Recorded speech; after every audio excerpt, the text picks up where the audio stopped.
Most countries in the world have age restrictions for alcohol, tobacco, and drug consumption. Certain countries even prohibit their use entirely. Even when you're allowed to use them, there are written instructions for how much and how often you should use them, and who can they be sold to. This is not because of what these substances are, it's because of what they do to you. They poison the mind, pollute the body, destroy families, pose a risk to life, and give rise to crime. But do you know that there's another substance that is equally as addictive as alcohol, tobacco, or drugs, if not more? This substance has been on the rise for the past decade. It's been spreading like wildfire, and what's even scarier is that there's no manual, no guidelines, no minimum age that guides people on how they're supposed to use it. Billions of people, young and old, children and adults, are already on it, and many more are expected to join. And this drug, it makes you angry and breaks your self-esteem and makes you feel like you're missing out and your life is incomplete. It's the drug you take a dose of as soon as you wake up, and also right before you go to sleep. You consume it when you're with your friends and your family, and also when you're alone. It has already made its way to your celebrations and your meals, your work and your gym sessions. It has you on your knees. It holds people as slaves, makes them passive, and keeps them coming back for more. They say it's bringing people together, but studies after studies show that what it's really doing is driving people apart. It's called social media, but it oftentimes behaves like social venom. And since it shows no signs of slowing down or changing course, it's in our best interest to understand the inner workings of this addictive substance, the consequences it has on our lives and reality, and the possible solutions we might adopt to break this chain of addiction and regain control of our lives.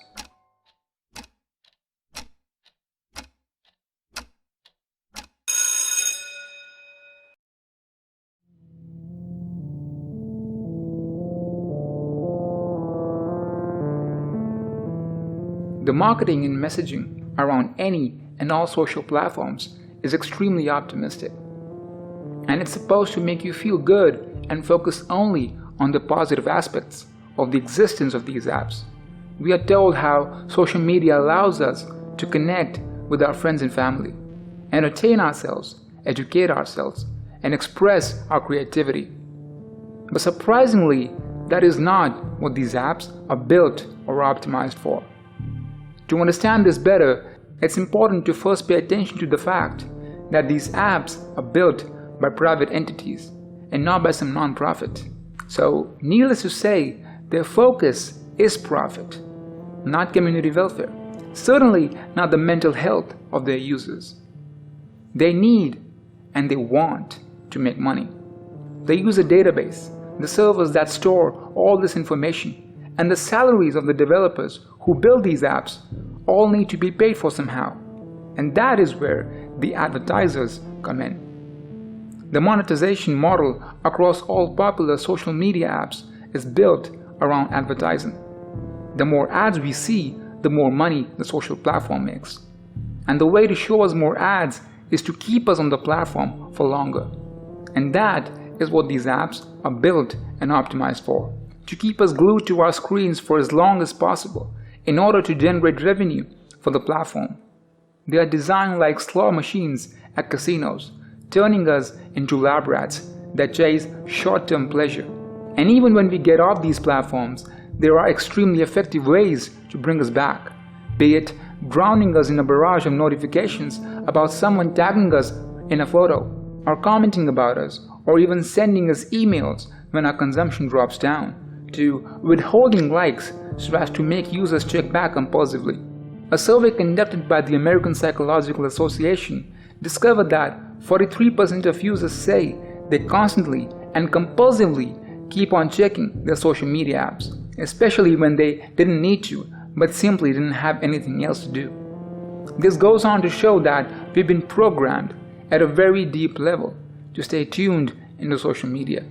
to constantly keep pulling on the proverbial slot machine, refreshing our notifications and feed to see if there was something new. But it makes one wonder, how exactly did we get here?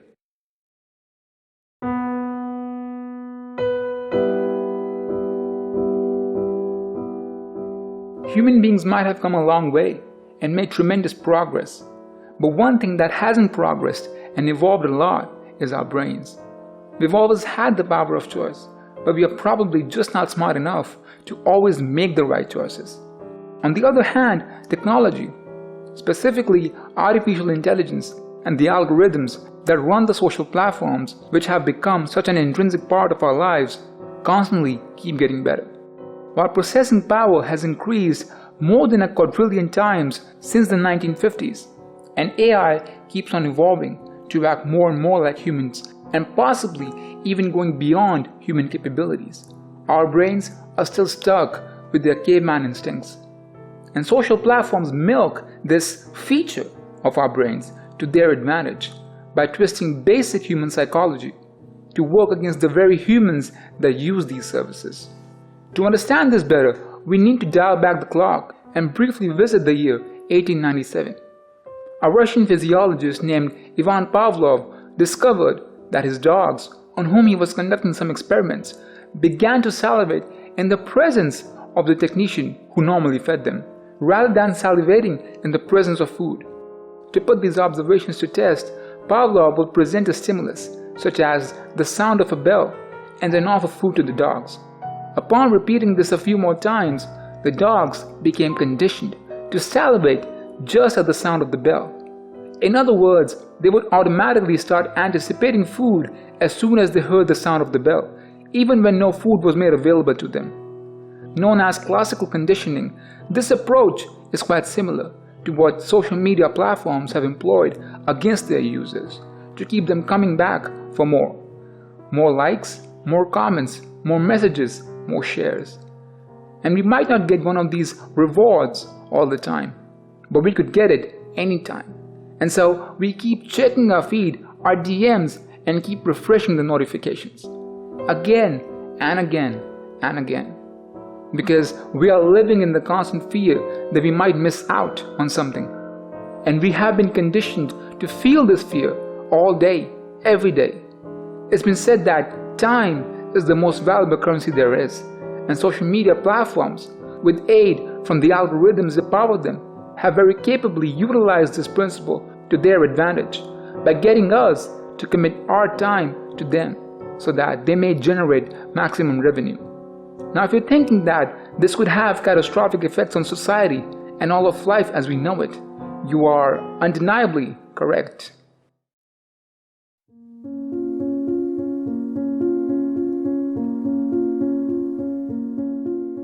Think of a 13-year-old girl wanting cosmetic surgery because she wants to look more like how she looks with Snapchat filters, or a 17-year-old boy committing suicide because of being insulted and abused on Instagram. These seemingly fictitious stories are turning into reality every single day as social media offers us a way to post heavily altered, picture-perfect versions of our lives.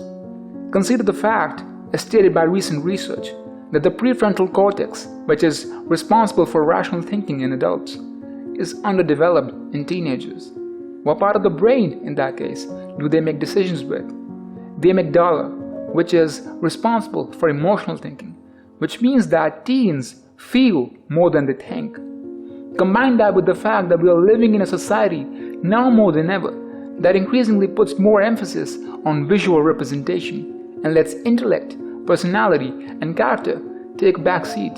And what you get are middle school and high school going kids who increasingly feel the pressure to stand out on social platforms in order to win approval from their peers, which are other kids who feel more than they think, and be able to be popular so that they can have more friends. Every day we continue to put our lives on display just to get a shot of behavior rewarding dopamine, which is consistently turning us into pleasure-seeking, instant gratification craving creatures who very happily hide the unglamorous 99% of our lives behind the glamorous 1%, which in turn leads to suicide rates being higher than ever, and an ever-growing number of people that report being unsatisfied with their lives. On a societal level, the threat becomes even more grave, with newspapers going out of relevance and television news networks losing trust and ratings consistently. A large number of people, more than even 70% in some countries, turn to social media as a source of news. One would think that this should be a welcome transition, considering the low cost and high accessibility of the internet. But reality points in the opposite direction. A 2017 MIT research found that false news on Twitter spread 6 times faster than true stories. And the reason behind this rapid spread is not bots, but actual human beings retweeting false stories and ideas. And while social media platforms claim that they actively work against conspiracy theories and false news, more and more studies show that the algorithms that run these platforms actually push people towards these theories and news stories by suggesting them accounts, posts, and groups linked to these ideas. And that shouldn't come as a surprise, considering that false news helps tech companies and websites make millions of dollars. The level of threat that this collective phenomenon poses can be realized when one thinks about how such a tool that allows one to spread lies at a faster speed and a lower cost with mass outreach can be ideal for an authoritarian or bad actors looking to threaten democracy. And as if threatening mental health and risking democracy weren't enough, you might be surprised to know that many social media apps not only track what you do on the respective app, but also what you do outside of it. A prime example of this is Facebook's All Facebook Activity feature, which shows us that even with Facebook closed on your phone, the social media app gets notified every single time you open another app, make a call, or visit a website. In many cases, it possibly even knows the places you visit and the purchases you make. And while access to this feature was provided to users only in 2020, Facebook has been partnering with websites, apps, and stores to track and target customers for years. And what's even scarier, you ask? It's not alone. This act of tracking the activity of users both on the internet and off of it has been going on for years and is commonplace on the internet. There's even suspicion that social media apps might be sneaking into people's private conversations for the purpose of data collection. Thus, aggregating all that we have discussed so far, we are left with democracies that are under threat and mass surveillance of the populace who obsess over how they look and are grimly unsatisfied with their lives. So much so that they are willing to end their lives if need be. We are left with the culture that puts self-obsession at a pedestal, at the cost of skill and talent, and has no regard whatsoever for the general well-being or the privacy of the individual.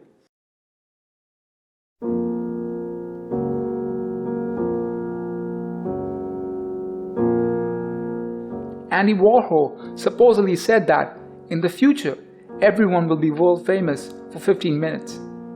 Or maybe he did not. The only thing that matters is that it's true. Social media and its sensational algorithms offer the possibility of 15 seconds of fame to anyone who would like to have it. And not surprisingly, people are up to the task. They are willing to go to any extent possible, sacrifice whatever it takes, be it our health or privacy or even our careers. But hey, don't get it twisted. The issue here is not that we crave validation and approval. Living in forests among wild beasts and facing scarcity of food, it used to be essential for survival that an individual wins the approval of their tribe. The issue here is that we were never designed to put our lives on display in front of the whole world, all day, every day, and try to gain approval, not based on what value we provide to the tribe, but rather our aesthetic attributes. There is a group of people that does that, namely models and celebrities, and most rational people would tell you that it's not a standard worthy of aspiring to.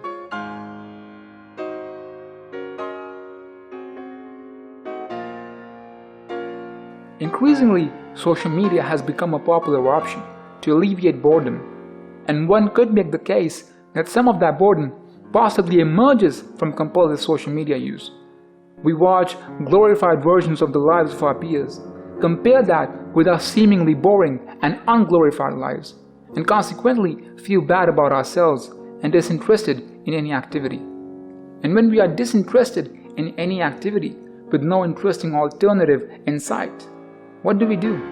We pick up our phones and start scrolling mindlessly, continuing this complex cycle of comparison and self-loathing.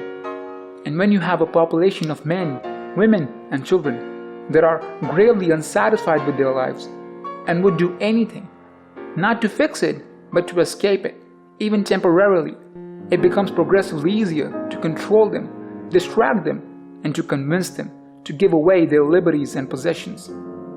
And all this is not to say that technology is bad. Technology has proved to be useful in many ways, reuniting families, helping people find blood donors, providing a way for citizens to unite and organize for causes that they deem worthy, and a lot more things that were previously impossible or unimaginable.